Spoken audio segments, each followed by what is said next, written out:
அன்பானவர்களே, அன்பு வணக்கங்கள். நீங்கள் ஒவ்வொருவரும் தனித்தன்மை உடையவர்களாக தான் படைக்கப்பட்டிருக்கிறீர்கள் என்பதை புரிந்து கொள்ளுங்கள். உங்களிடையே ஒரு தனி திறமை இருக்கிறது, தனித்தன்மை இருக்கிறது, தனி ஆற்றல் இருக்கிறது, தனியான சக்தி இருக்கிறது. இது உலகில் இருக்கின்ற அந்த தனித்தன்மையோடு ஒத்துப்போகாது. ஒவ்வொருவருக்கும் ஒவ்வொரு விதமான தன்மைகள் இருக்கிறது, ஒவ்வொருவருக்கும் ஒவ்வொரு விதமான திறமைகள் இருக்கிறது, ஆற்றல்கள் இருக்கிறது. இறைவன் உங்களை ஒரு சோடையாக படைக்கவில்லை. இறைவன் மாபெரும் அற்புதமானவன், அளவில்லா ஆற்றலை உடையவன். அவன் ஒவ்வொரு உயிரினத்தை படைக்கும் போதும் அந்த உயிரினத்திற்குள் ஒரு தனித்தன்மையை வைத்துத்தான், திறமையை வைத்துத்தான் அவன் படைக்கிறான். ஏன்? அந்த திறமையை வைத்து அவை இந்த பூலோகத்தில் வாழ்ந்து கொள்ளட்டும் என்பதற்காக தான் அந்த திறமைகளை வைத்து அவன் படைக்கிறான். எறும்புக்கு ஒரு திறமை இருக்கிறது. அதே போல ஒரு சுறுசுறுப்பாக மனிதன் வாழ்ந்து விட்டால் அவன் வாழ்க்கையில் எதை வேண்டுமானாலும் சாதிக்க முடியும், அவன் சரித்திரத்தில் நிற்க முடியும். என்ன எறும்புக்கு? சுறுசுறுப்பு, சேமிப்பு குணம், இவை இரண்டும் அதற்கிட்ட இருக்கின்ற ஒரு தனித்தன்மைகள். அந்த எறும்பினுடைய வாழ்க்கையை உன்னிப்பாக கவனித்தீர்களானால் அது உறங்குவதை நீங்கள் யாருமே இதுவரைக்கும் பார்த்தே இருக்க முடியாது. அது ஏதாவது ஒரு வேலையை செய்து கொண்டே இருக்கிறது.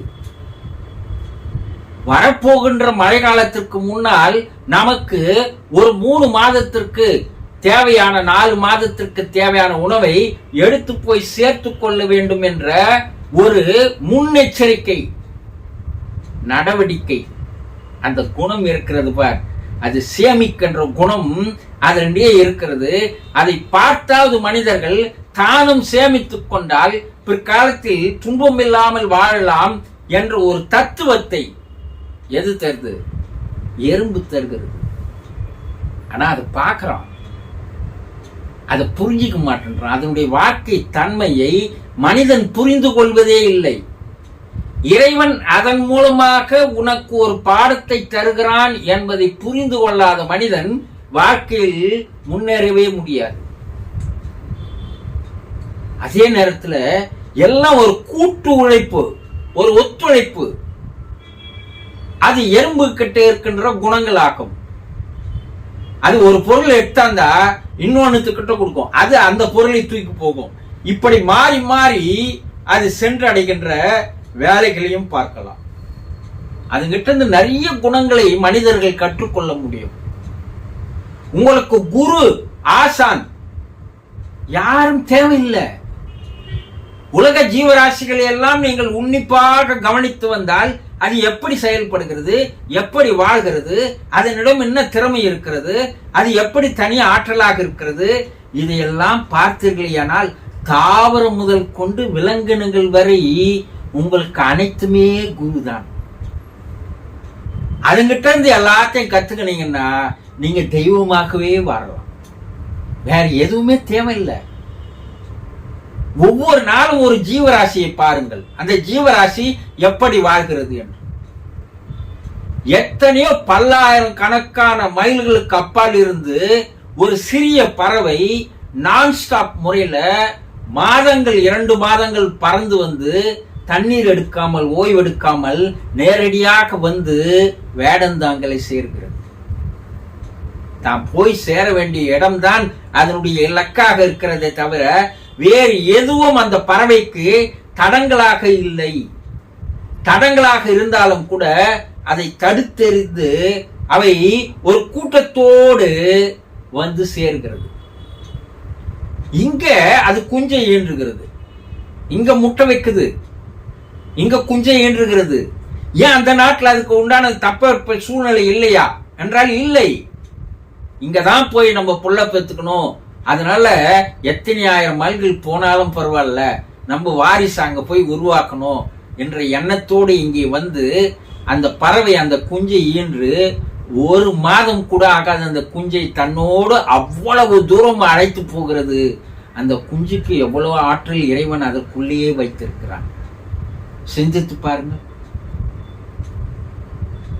ஒரு வாழை மரம் தனக்காக வாழாது, உலகிற்காக வாழ்கிறது. அது எதை எடுத்தீங்கன்னாலும் மக்கள் பயன்படுத்திக் கொள்கிறார். அப்போ பொது நலம் என்பதை அந்த தாவரத்தில் இருந்து நீங்கள் தெரிந்து கொள்ளலாம் அல்லவா? எப்போ ஒரு 6 மாசத்துக்கு முன்னாடி ஒரே ஒரு வேளை உணவு வைத்தீர்கள், 6 மாதம் பொறுத்து உங்களை பார்த்தா கூட அந்த நாய் தன்னுடைய ஞாபக சக்தியில் உங்களை அப்படியே வைத்துக் கொண்டு உங்களை பார்த்தது வாலாட்டுகிறது. நேற்று செய்த நல்லது குணத்தையே இன்று மனிதன் மறந்து போகிறான்.